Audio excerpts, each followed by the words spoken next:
Okay, what's happening, people? Jono here from Fitness Education Online. Welcome to our channel if it's your first time on here. And it's actually a specific series. If you've landed on this video here, I've got a specific series which is all about social media marketing tips for fitness professionals. What I've done is I've gone and sought out the 10 best social media marketing professionals, specifically for fitness professionals in the world, and they're going to give you their top 3 tips in less than 10 minutes. Now, I'm going to shoot over and give them a bit of an introduction in a second. Just before I do that, let me tell you that we've also got another series, which is business tips in general. So this one here is all social media marketing. We've got another one, which is business based. Now, I've interviewed the same people on both of them because they're very closely related, obviously. So it's the same introduction for both. So if you get to the introduction, you're like, well, hold on, haven't I heard this exact same introduction before? Yes, it has. I've just used the same introduction. You could call it, I don't know whether it's lazy on my behalf or it's just smart or time efficient on my behalf. I like to call it smart and time efficient. You can call it what you want. But anyway, let me introduce this week's guest. What's happening, YouTube? Jono from Fitness Education Online. Time to drop our latest episode on how to get more clients for your personal training business. If you're new to the channel, the way this show works is every episode I interview a different expert in the space. That expert gives their 3 best tips in less than 10 minutes on how to get clients for your personal training business. I've got an absolute rock star this week. He's the owner and founder of Fitness Enhancement. If you're not aware of Fitness Enhancement, they're the largest mobile personal training franchise in Australia. There's hundreds of trainers that work for them. They service over 2,000 suburbs, and it was all started by this person here back in 1999 with his whole life savings of $400 in his pocket. So without further ado, let me introduce the one and only Mr. Scott Hunt. Scott, what are your 3 best tips? My first tip is how to get more clients for your mobile personal training business. Now, mobile by nature is often in the client's home or backyard, so it's got some key differences. Now, first of all, before my top 3 tips with that, COVID-19 has actually made it easier to get mobile personal training clients. Whether we like it or not, that's the reality of it. So for us and many other mobile PTs, more and more people want home delivery of everything, including their personal trainer. So your mobile PT or looking at getting into it, that's a great thing. Now, my top 3 tips, regardless of COVID, number 1 would be to build trust with people. Now, that's important for any personal trainer or any business at all, as we all know. But for mobile PT, it's even more important because you're going into a client's personal home. You're training them one-on-one typically, particularly if you're a male trainer, training a female client when the husband's at work. That trust is so much more important. I'm sure everyone's as professional as we are, but it doesn't mean that the average person searching for a personal trainer or their partner or family member thinks you're as trustworthy as what we know you probably are. So you have to build your trust like nothing else, even more so than when you're going into a gym and you've got that just, I guess, inferred trust from having that good brand name of a big gym behind you and a public space. So that's number 1. Can we go deeper in that, Scott? Can you give us 2 or 3 tips on how we can build trust? Yeah, sure. So basically, I think just do what you're going to do. What you say you're going to do is one of the biggest ones. There's no black and white perfect way for it. The biggest ones is do what you say you're going to do. Be a reputable person and look after people. Happy customers talk, but unhappy customers talk even more, don't they? Especially with social media.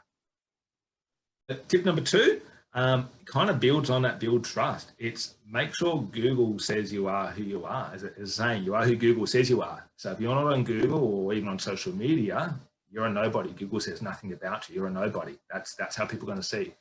Potential clients will quite often Google your name and look up things on you. If nothing shows up on you, it's not fair, I know, but it can look a little bit suspicious if nothing shows up on you.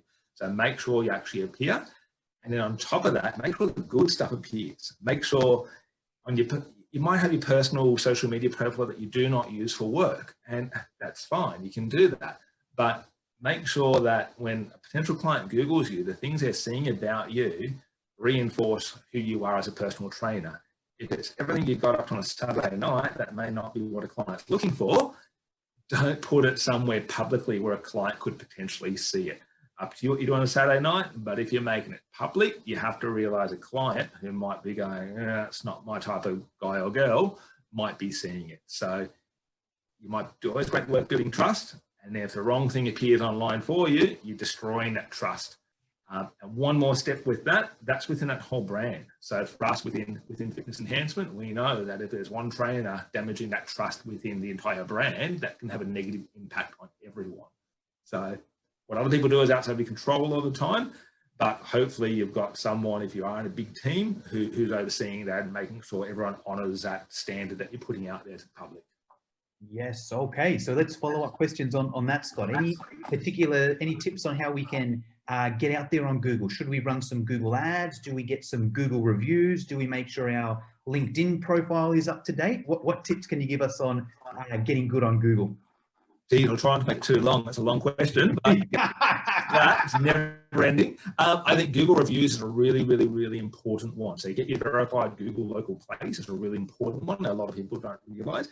Get lots and lots of reviews for it. That way too, if you do get that one bad review, which could be you did nothing wrong, it's just a competitor not liking you even. If you've got one review and it's bad, you've got 100% bad reviews. If you've got one bad review and 20 good ones, you've got 95% good reviews. Most people are okay with that. So you can't control some people with bad reviews. Some you can, of course, please control that. But get enough reviews that's going to reinforce that. So that's not only going to make you seem more credible and build more trust, but it's going to make you show a lot more on Google, because Google likes to show the people who show up the most. So don't just stop at Google, go for everything. I guess the good thing and the bad thing about building your profile online is it's infinite what you can do. But just simply do what a client would do. Google your name, see what comes up. If something not so great comes up, do what you can to fix that, and keep building as much as possible. Google personal trainer, whatever is appropriate in your area, and look at what comes up. If you're not coming up looking trustworthy and credible, then work on that. Simple as that. It just takes time and effort. Okay, love it. Tip number 3, Scott. So my third tip would be sell the perks to being a mobile personal trainer. The key points of difference to you that your competitors in the local gym can't sell. So there's obviously some perks of being in the gym with treadmills and big weights and all those different things you don't have as a mobile trainer. Don't talk about those. In particular, talk about how bad it is that you can't do some things that you'd love to do. We wish we could carry around some, a few 100 kilos of dumbbells into a client's house. We can't. So don't talk about that. Talk about the things that you can do amazing. Sell what you can on that. The big things are the convenience is a really, really big one for people. Most people, as we know, one of the big reasons they fail is they don't have a convenient workout program that fits in with their lifestyle. So that's a huge thing that you can overcome, is just by offering that. It adds to other conveniences, like if they've got kids and they don't want to organise babysitters or whatever. We've even got loads of clients that train at work, they train at home at 5 o'clock in the morning while the kids are still asleep, have their PT session. PT leaves, they wake up the kids, they get ready for school and work, and they go from there. So they're different little perks that you can really offer that literally no one else but a mobile personal trainer can offer. So really drive those ones home. The other one is privacy. So for us, we've got our trademark 100% private slogan that we use, but in general, that privacy is a really big one for people. The wording we use for people, whether it be our private studios or our private mobile training, is our 100% private training is a professional appointment. It should be private.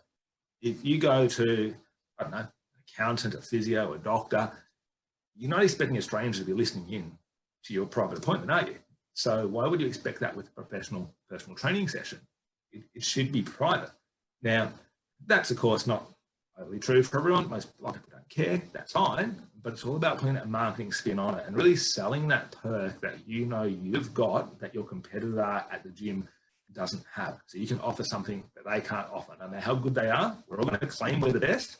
But what you can say is we are the most private, or we are the most convenient, these mobile perks that the nice gym down the road doesn't have that you have. All right, so that's today's episode. Usual deal. If you liked the video, just hit the like button and comment below. My recommended comment would just be saying thank you to Scott. He's given up his time to help us out, so let's just comment below and say thank you, Scott. If you like this sort of stuff, I recommend joining our community Facebook group. We've got one of the largest Facebook groups in the world for fitness professionals. There's over 14,000 fitness professionals in there. We all share tips and ideas. I'd love to have you in there to join. Simply click below the link in the description there. And I'm going to hand it back over to Scott. Scott, if we want to hear more about you, what do we do? Yeah, well, if you'd love to be a part of our team, or even if you're just wanting more clients, if you felt a decline in business over COVID, when for our mobile PTs have had an increase in business, we'd love to chat to you about becoming a part of our team. Best thing to do is go to our website, fitnessenhancement.com/PT-career for the trainer options. And you'll see there about the options for working for us, where we just give you all the clients and you just work and train clients. Don't have to worry about any of the other stuff. Or the options, if you're more business-minded inclined, the big business support options we can give you for your small business if we're one big team. Or hit us up on social media. Love to have a chat to you about what we can do for you in the industry. So that's it for today's episode. I would love to invite you into the Fitness Education Online community Facebook group if you're not in there already. It's a free Facebook group. There's thousands of trainers in there. We all share tips and ideas. Everyone's super supportive. And that's really what we do at Fitness Education Online. So I'll see you in there.